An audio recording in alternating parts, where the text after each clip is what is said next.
Welcome to 2020 Vision, the Yahoo News column covering the presidential race with one smart, fast takeaway every weekday and a deeper roundup every weekend.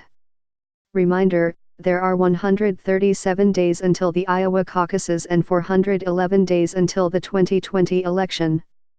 Is Kamala Harris's summer slump giving way to an autumn free fall? Pundits have been speculating about the state of the California senator's campaign ever since one of her staffers accidentally left an internal briefing memo that included the phrase summer slump at a Manchester, NH, restaurant earlier this month.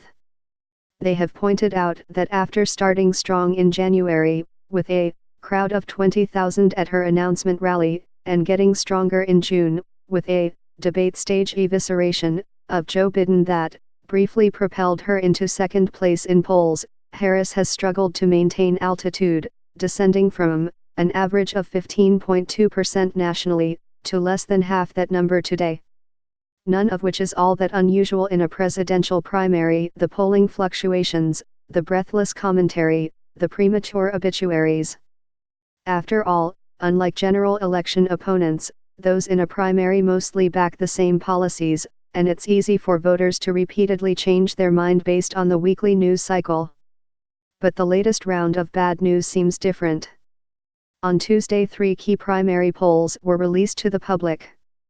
The first, by NBC and the Wall Street Journal, was national. It showed Harris plummeting from 13% in July to 5% in September, putting her in fifth place, behind Pete Buttigieg, and only a single percentage point ahead of Andrew Yang.